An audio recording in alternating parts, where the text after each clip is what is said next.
क्या आप भी लॉ फील्ड में अपना करियर बनाना चाहते हैं? क्या आप भी जानना चाहते हैं कि एलएलबी कितने टाइप्स की होती है और आपके लिए कौन सी बेस्ट है? तो इस वीडियो को स्किप बिल्कुल ना करें। काफी लोग सोचते हैं कि सिर्फ आर्ट स्टूडेंट्स ही लॉयर बन सकते हैं, लेकिन ऐसा बिल्कुल नहीं है। लॉ में कोई भी अपना करियर बना सकता है। आप साइंस, कॉमर्स या आर्ट्स स्ट्रीम से हो तो चलिए अब बात करते हैं लॉ कोर्स के कुछ पॉपुलर कोर्स के बारे में, जिसमें BA, LLB, BBA, LLB, BCom, BTech इन कोर्स आप 12th के बाद कर सकते हैं। ये जनरली 5 साल के होते हैं। अगर आप ग्रेजुएशन कंप्लीट कर चुके हैं तो आप 3 साल का एलएलबी कोर्स भी कर सकते हैं। एलएलबी के बाद गवर्नमेंट जॉब के भी काफ़ी ऑप्शंस होते हैं। जो लोग सरकारी वकील बनना चाहते हैं उनके लिए कुछ इम्पोर्टेंट एग्ज़ाम्स होते हैं, जैसे APO एग्ज़ाम। लॉ फील्ड में एडमिशन लेने के लिए कई स्टूडेंट्स CLUT इंट्रेंस एग्ज़ाम भी देते हैं, जो एक पॉपुलर इंट्रेंस एग्ज़ाम है। आप जितना ज़्यादा कानून यानी लॉ को समझेंगे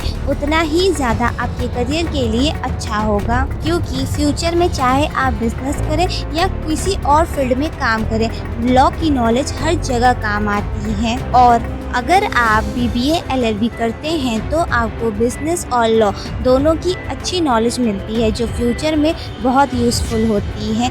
एक लॉयर सिर्फ केस लड़ने वाला इंसान नहीं होता है, बल्कि एक एडवाइज़र भी होता है, जिसकी सलाह हर फील्ड में काम आती है। लॉ फील्ड में आगे बढ़ने के लिए अलग अलग एग्ज़ाम और क्वालिफ़िकेशंस होती है। लॉ प्रोफेशनल में भी कुछ अलग स्ट्रीम यूज़ की जाती है, जैसे लॉयर, एडवोकेटेड और बैरिस्टर। लॉयर, एडवोकेटेड और बैरिस्टर यह तीनों अलग अलग होते हैं। लॉयर, जो इंसान लॉ की पढ़ाई करता है उसे जनरली लॉयर कहा जा सकता है। एडवोकेटेड वो होते हैं जिनके पास बार काउंसिल का सर्टिफिकेट और कोर्ट से केस लड़ने की परमिशन होती है। बैरिस्टर वो होते हैं जो स्पेशली इंग्लैंड से क्वालिफिकेशन कंप्लीट करके आते हैं, उन्हें बैरिस्टर कहा जा सकता है। वो इंडिया की किसी भी कोर्ट में केस लड़ सकते हैं। अगर आपको लॉ फील्ड और लॉयर की लेटेस्ट अपडेट चाहिए तो आप UPPSC, UP इन और सरकारी रिजल्ट.com पर रेगुलर अपडेट चेक कर सकते हैं। लॉयर बनने के लिए एज लिमिट भी अलग अलग एग्ज़ाम के अकॉर्डिंग होती है। जनरली LLB कोर्स करने के लिए कोई भी स्ट्रिक्ट मैक्सिमम एज लिमिट नहीं होती है, लेकिन अगर आप गवर्नमेंट लॉयर एग्ज़ाम की तैयारी कर रहे हैं तो उसमें आपकी एज की कुछ लिमिट्स हैं।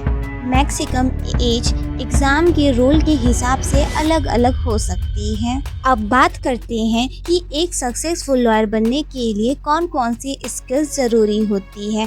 कॉन्फिडेंस होना चाहिए। एक अच्छा लॉयर बनने के लिए नॉलेज और कॉन्फिडेंस की पूरी ज़रूरत होती है। आप जितना ज़्यादा नॉलेज और एक्सपीरियंस रखेंगे लॉ में, आपके करियर के लिए उतना ही ज़्यादा अच्छा होगा। लॉ एक ऐसा फील्ड है जहां आपको हर दिन कुछ नया सीखने को मिलता है।